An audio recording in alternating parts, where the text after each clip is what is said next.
Hello everyone, welcome to technical बातचीत। So guys, आज की इस वीडियो में हम लोग एक नया टॉपिक स्टार्ट कर रहे हैं पाइथन में, दैट इज़ पाइथन डिक्शनरी। और ये काफ़ी इंपॉर्टेंट टॉपिक है और सबसे ज़्यादा यूज़ होता है अपने पाइथन के प्रोजेक्ट्स के अंदर। ओके, सो सबसे पहले आज हम देखने वाले हैं एक स्मॉल सा इंट्रोडक्शन एंड सिंटेक्स क्या है इसका और कैसे हम लोग क्रिएट कर सकते हैं डिक्शनरी को। ओके, तो ये दोनों एक साथ देखेंगे और इंट्रोडक्शन हम पहले देख लेते हैं। सो इंट्रोडक्शन में क्या है कि Python dictionary is a built in data structures. जैसे कि आप सभी को पता है, हमारे पास पाइथन डिक्शनरी में total 4 built in data structures हैं।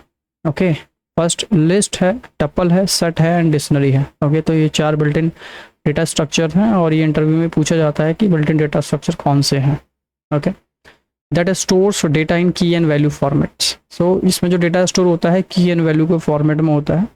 इससे पहले जो भी डेटा स्टोर हुआ है, जैसे हमने लिस्ट में देखा है, टपल में देखा है, उसमें जो डेटा स्टोर होता है वो इंडेक्स एंड वैल्यू के फॉर्मेट में होता है। मतलब इंडेक्स हमको दिखता नहीं है, वो हम खुद से बताते हैं कि इसका इंडेक्स क्या रहेगा। खुद से नहीं, मतलब बाय डिफ़ॉल्ट रहता है। जैसे कि मैंने कुछ वैल्यू यहाँ पर रखी है, तो फर्स्ट वाले का इंडेक्स 0 बाय डिफ़ॉल्ट होता है एंड 1 का होता है। ऐसे ऐसे वैल्यू बढ़ती चलेगी, उस हिसाब से आपके इंडेक्सेस भी ऑटोमेटिक बनते जाते हैं। ओके, जो दिखते नहीं है बट हम उसको एक्सेस कर सकते हैं, राइट। बट डिक्शनरी में थोड़ा सा अलग है, क्या है कि इसमें की भी हम बनाएंगे और वैल्यू भी हम देते हैं। ओके, इससे जबकि लिस्ट में हम वैल्यू सिर्फ देते हैं, हम उसके इंडेक्सेस नहीं देते हैं। इंडेक्सेस खुद बनाता है आपका सिस्टम, बट यहाँ पर की एंड वैल्यू हम खुद से बनाएंगे। ओके, तो कुछ कैरेक्टरिस्टिक्स समझ लेते हैं सबसे पहले, और जब बनाऊंगा तो और ज़्यादा क्लियर हो जाएगा की एंड वैल्यू क्या है। ओके, सबसे पहले बात करें तो ये म्यूटेबल है। डिक्शनरी इज म्यूटेबल, मतलब इसमें एक नया एलिमेंट ऐड कर सकते हैं, एग्जिस्टिंग को अपडेट कर सकते हैं या फिर किसी भी एलिमेंट को डिलीट कर सकते हैं। ओके, इसलिए इसको म्यूटेबल बोला गया। नेक्स्ट है ऑर्डर्ड। ओके, जैसे कि आप सभी को पता है, सेट्स ऑर्डर्ड अनऑर्डर, मतलब ऑर्डर नहीं है, अनऑर्डर्ड है, राइट। मतलब जैसे जैसे एलिमेंट देता हूँ उस हिसाब से एलिमेंट आपको प्रिंट होकर नहीं मिलते हैं, उसका सिक्वेंस चेंज हो जाता है, राइट। बट डिक्शनरी में ऐसा नहीं है। डिक्शनरी जो है ऑर्डर्ड है, आपकी लिस्ट भी ऑर्डर्ड है और टपल भी ऑर्डर्ड है। तो अनऑर्डर क्या है? सेट। ओके, ये कभी कभी डिफरेंस पूछ लिया जाता है, तो इन्हीं डिफरेंस में हम आएंगे बाद में।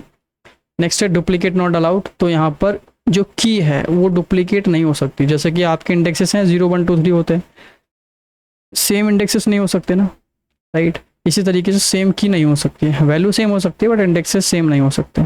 तो इंडेक्स की जगह पर हम इसको डिक्शनरी में की बोलते हैं। ओके, यहाँ पर नेस्टिंग पॉसिबल है, मतलब डिक्शनरी के अंदर डिक्शनरी बना सकते हैं, जैसे लिस्ट के अंदर लिस्ट हम बना सकते हैं, right. Value can be access by key. Value को एक्सेस करना है तो की हेल्प से करेंगे, जबकि हम लिस्ट और टपल में इंडेक्स की हेल्प से करते हैं। ओके, और जो इंडेक्स सिस्टम खुद से बनाता है। ओके, होपफुली ये समझ आ गया होगा। कोई नहीं, अगर नहीं आया तो जैसे जैसे करेंगे ऑटोमेटिक समझ आने लगेगा। सबसे पहले बात करते हैं डिक्शनरी बनाने का तरीका। देखो, सबसे ज़्यादा इम्पॉर्टेंट या सबसे ज़्यादा यूज़ होने वाला जो तरीका है वो ये है कि हम लोग कर्ली ब्रेसेस का यूज़ करते हैं डिक्शनरी बनाने के लिए।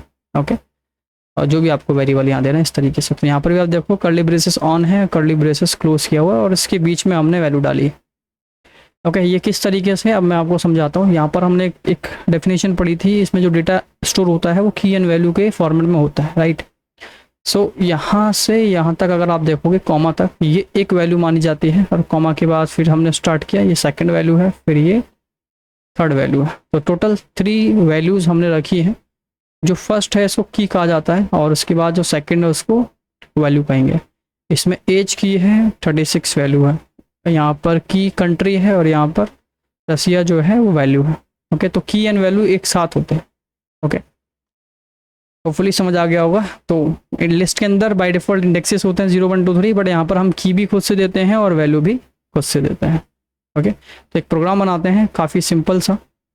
ओके, तो यहाँ पर मैंने लिख लिया dict 1 is equal to, and यहाँ पर ये कर्ली ब्रेसेस मैंने दे दिए हैं, और लेट्स से मैंने नेम रखना है, नेम मैंने रख दिया सुमित, एंड एज रखना है मुझे, जो भी आपको रखना है यहाँ पर 25, एंड यहाँ पर लिख लेते हैं सिटी या फिर कंट्री।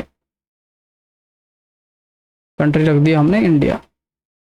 ओके, सो होपफुली ये पॉइंट सारे क्लियर हो गएंगे कैसे मैंने बनाया। ओके, इसको प्रिंट करा कर चेक कर लेते हैं। वैसे तो पीपीटी में हमने लिखा हुआ है, ये देखिए कुछ इस तरीके से आउटपुट आया, जैसा लिखा है वैसा ही आया। ओके, बट इसको आप एक तरीके से और लिख सकते हैं अगर आप चाहें तो। दूसरा तरीका ये है कि काफ़ी बेटर, या फिर कह सकते हो रीडेबिलिटी में काफ़ी इजी रहेगा। इस तरीके से आपने डिक्शनरी बनानी है, लेट से सेकंड बनाया मैंने और ये आपने एंटर दे दिया, यहाँ पर भी 2 कर देता, ठीक है। तो यहाँ पर हर एक की एंड वैल्यू जो है हम एक एक लाइन में लिखेंगे, जैसे कि हमने लिखा नेम और यहाँ पर दे दिया राहुल। ओके, अब दूसरी वैल्यू अगर आपको रखनी है तो एंटर करेंगे कॉमा लगाकर, और यहाँ पर जो भी आपको रखना है मैंने लिख दिया एज या डेजिग्नेशन, और यहाँ हम रख देते हैं मैनेजर। ओके, और इसी तरीके से जितने चाहे उतनी वैल्यू को आप यहाँ पर प्रोवाइड कर सकते हैं। ओके, तो ये ज़्यादा रीडेबिलिटी में बेस्ट है, और ये भी है तरीके दोनों सेम ही है सिंटेक्स के अकॉर्डिंग देखा जाए तो। ओके, जो भी बेस्ट लगता है। चलिए, तो ये एक तरीका हो गया। दूसरा एक और तरीका हमारे पास जिसको हम बोलते हैं मेथड के थ्रू डिक्शनरी बनाना, राइट। जैसे हमने बोले लिस्ट देखा है, टपल देखा है, मेथड के हेल्प से।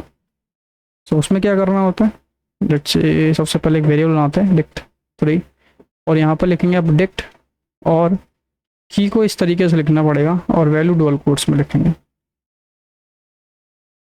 ओके, सो यहाँ पर अगर फंक्शन का यूज़ करेंगे तो ध्यान रखना है इसमें डुअल कोट्स नहीं आएगा की के केस में, वैल्यू के केस में आएगा। Okay, value and let's say मैंने लिखा एज, और एज 30 आप लिख दो या फिर डुअल कोट्स में लिख दो, ये आपकी चॉइस है। एंड और बस इतना, ठीक है, 2 भी रख सकते हैं। और अगर मैं इसको प्रिंट कराता हूँ तो देखिए इस तरीके से ये आपकी वैल्यू प्रिंट हो जाएगी। ओके, सेम काम जैसे यहाँ पर किया है वहाँ यहाँ पर भी ऐसे कर सकते हैं। अगर आपको वैल्यू एंटर प्रेस करके रखनी है एक के बाद एक, तो वो भी आप लोग रख सकते हैं।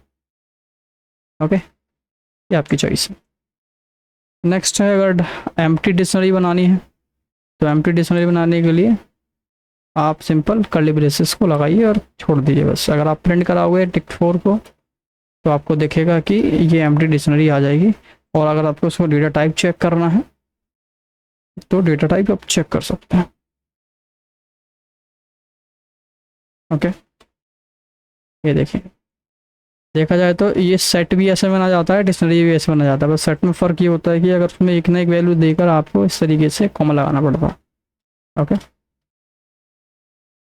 सो ये हो गया जितना भी हम लोगों ने किया। डिक्शनरी हम डायरेक्टली इस तरीके से भी बना सकते हैं एम्प्टी, एक ये तरीका एम्प्टी बनाने का। ये सबसे ज़्यादा जो यूज़ होता है ना वो यही तरीका पहला वाला जो मैंने आपको बताया है।